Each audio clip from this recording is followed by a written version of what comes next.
Сайн байцгаана уу? Өнөөдөр та бүхэнд 2017 онд нээлттэй хийсэн Шорон гэх киног ярьж өгье. Энэ бол манай киноны гол дүр болох Сун. Тэрээр ажлаа сайн хийдэг цагдаа байсан хэдий ч хээл хахвал авсан хэрэгээр шоронд орно. Олон ч гэмт хэрэгтэн байрсан болохоор түүнийг хүмүүс тамийн хүү гэж хочилдог. Одоо орох шоронд нь түүний цагдаа байхдаа байрч харьсан нилээдгүй хүн бий. Тэрээр автобуснаас буусан даруйдаа л хүмүүстэй зодтолтож эхэлдэг. Түүний хувьд Шоронгийн эхний шөнө амархан байсангүй. Сум маань шөнжин өрөөнийхэн тул зодуулна. Уг өрөөний ахтлагч нь Суны цагдаа байхдаа байр авчилж байсан Чунгил байлаа. Тиймээс тэр Сунд өс сонзон санж шөнжин дээрлэх болно.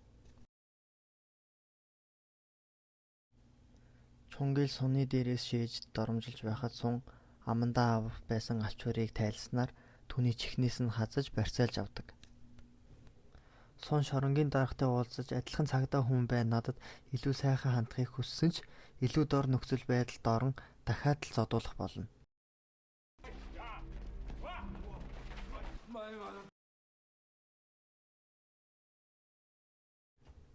Энэ үед энэ Шоронгийн хамгийн том босс болох хаан ирэн асуудал үүссэн болохоор Шоронгийн дүрмээр гарыг нь таслахаар бол. Сун бууж өгөн уучлал гуйснаар хаан түүнийг энэ удаадаа өршөөдөг. Сун маань саяны тарьсан хэрэгээсээ болж хэсэг хугацаанд сахилах суухаар болно. Хаан бол энэ Шоронгийн хамгийн эрх мэдэлтэй хүн.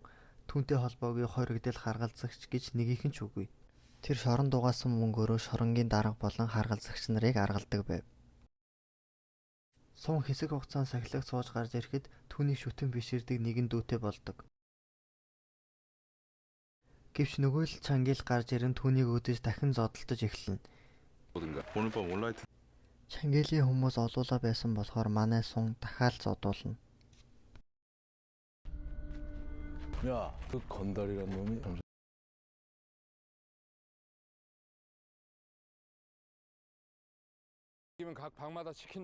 Энэ үед хаан гарч ирэн нэгэн эсрэгний халс толдохыг санал тавьж ялсанд нь хүслийг нь биелүүлж өгөхөөр болдог.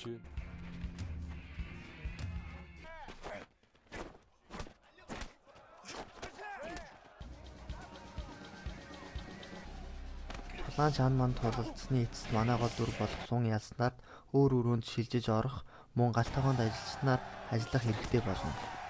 Энд олон өөр янзын ур чадвартай хааны туслахууд хамт ажиллах бөгөөд хаан хооллох болоход бүгд бэлдэж шоронд пив хүртэл байдаг. Энэ үед хаан болон түүний хүмүүс ямар нэгэн зүйл хийхээр төлөвлөж байлаа. Нэгэн шөнө унтж байхад тэдний өрөөнийхэн гарын явхад Сун гайхан хоцорно.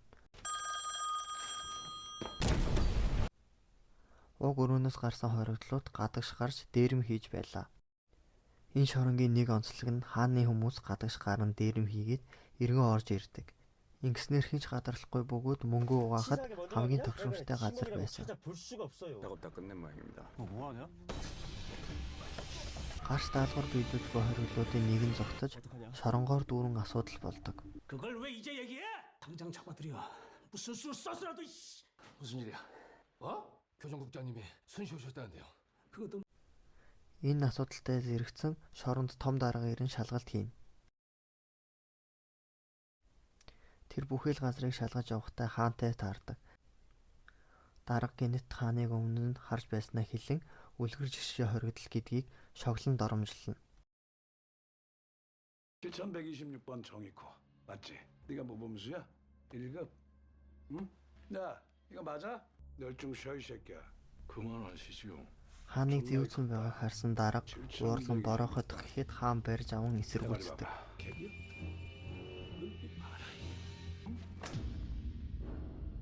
왜 가만히 있는 사람 괴롭히고 그래요? 뭐 간수면 다야? Энэ хүнд нөхцөлд Сун гарч ирэн худлаа тэр хавийг бүснүүлснээр энэ удаа зүгээр өнгөрдөг. Бусад залуусан зүгээр зогсохыг харсан хаан бухимдахад манай Сун дахиад л сахилахад орж 정리 확실하게 해.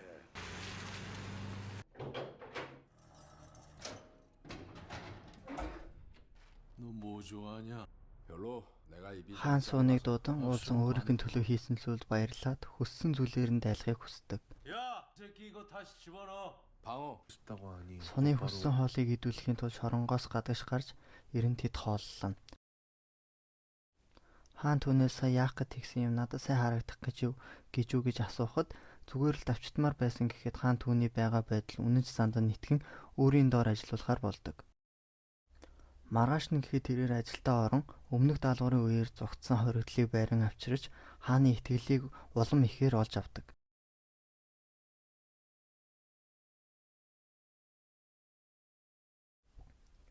Хоригдлыг авчран шоронгийн хуулиар шийтгэн.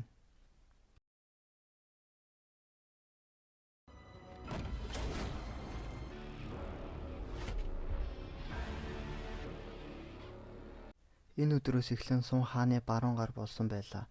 Хоолны үеэр Сун болон өмнөх баруун гар байсан И нар удалцахад хаан сургамж болох үүднээс Ийг хайруулын тавгаар цохиж унгаана. Энэ бол зүгээр сургамж гэдгийг Сунд сануулад явна. Хаан зодуулсан И нөгөө тал Чангилтэй нийлэн хааныг буулгаж авах төлөвлөгөө зохиож эхэлнэ. Энэ хүн бол хаанд ажил зуучилж өгдөг зуучлагч. Хаантай дараагийн ажлаа ярилцах гэж хоронд ирсэн байлаа. Сунтай уулзалтахад өмнө нь цагдаа байсан хүнд итгэхгүй байгаагаа хэлэхэд уур амьсгал муудан хаан Суныг амархаар явуулдаг. Сун тэднийг нууцаар дагаж явахдаа И болон Чангилийн төлөвлөгөөг нууцаар мэдэж авна. Чангил хааныг зайлуулж өөрөө шоронг удирдах санаатай дэндүүлж дайрч хутгалдаг. Энэ үед Сун орж ирэн хааныг дахин нэг удаа авран. Зодон болж Сун хаан хоёр Чангилийн хүмүүстэй зодтолдох зур харгалзагч нар ирж хоригдлуудыг барих зур Чангил Суныг цохиороор цохиж унгаадаг. Суныг ухаан алдаа унахад өнгөрсөн амьдралыг нь харуулна. Суны ах шоронгийн мэдээллийг олж аван Сунд өгөхөд Сун итгэлгүй томсорлсон байжээ. Түүний дараахан ах нь үл мэдгэдгээр амиа алдсан байна. Уг хэргийг шалгах гэхэд дээрээс ямар нэгэн асуудлаас болон шалгах боломжгүй болгосон байлаа. Тиймээс Сун уг хэргийг мөрдөж илрүүлэхийн тулд хуурамч хэрэг үүсгэн шоронд өөрийн биеэр орж иржээ. Том хэрэг үүсгэсэн Чангилийг өөр шорон руу шилжүүлэхээр болов. Замдаа бие засахаар зогссон ч харгалзагч нар түүнийг орхин явхад жижиг тэргээр нь түүнийг мөргөн хөнөөдөг. Том хэргийн дараа хаан урагчийг гарч ирэхийг хүсэн Суны зүг алхахсаар байлаа. Гэвч Суны хажууд зогсож байсан И хэргийг хүлийн өршөөлөрөн уучлал хүсдэг. Ийг шийтгэх болоход мөн шоронгийн хуулиар нэг гарыг нь тасдахаар болдог. Сун ямар ч аргагүй болж Игийн гарыг тасдана. Үүний дараа хаан Сун хоёр санхаг дээр гарan Пивун ярилцсан. Сунд ямар хэцүү байгааг ойлгож байгаа ч өөрийн зорилгодоо биелүүлж Солонгосын бүх шоронг өөрийн мэдэлд авахд туслахыг хүсдэг.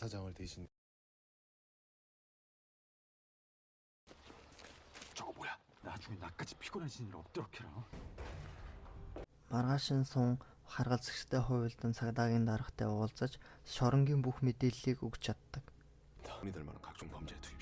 더 이상 그 안에 있다가 큰일 나겠다. 만에 하나 잘못되면 더 이상 기회가 없습니다. Шоронгийн дахин нэг шөнө болгоод хаан болон түүний хүмүүс даалгавраа биелүүлэхээр гадагш гарна. Уг ажил нь шоронгийн бүх мэдээллийг мэдсэн том даргаыг алах ажил байлаа.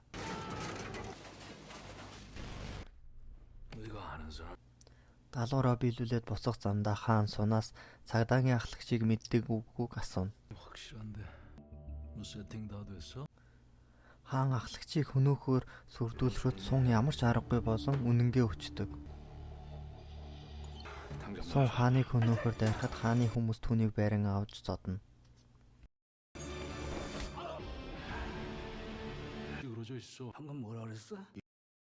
Бүх зүйл балархад өгсөн дуурласан хаан шоронгийн даргыг хөнөөж харгалзагчийг шин дарга болгоно.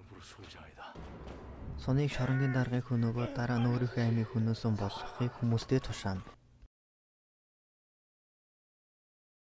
Сун өөрийн пений ачаар зүгтэж чадан гал тавин өмнө самуун үүсгдэг. Хаан гадагш мэдээлэх бүх холбоог устгаж Сунтай хаалт зөвлөлдөхөөр шийднэ. Сунч мөн адил түүнийг буудалгүй халз тулаанд дуудана. Тэд энэ тэнцүү тулалдаж Сун хааны хүмүүсийн өмнө сул дорой харагдуулдаг. Тулаан өөрчлөгдөн хаан суныг дийлж эхлэхэд цэргийнхэн хааныг бууж өгөхийг шаардсан сул гал нээж эхэлнэ. Хаан бууж өгөлгүй энэ бол миний шорон гэж хэлэн суныг алахыг завдана. Энэ үед мэргэн буудагч хааныг буудаж хүнүн.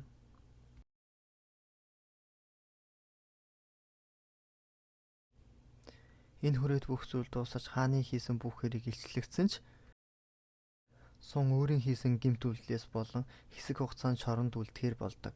Кино маань энэ хүрээд өндөрлөнө.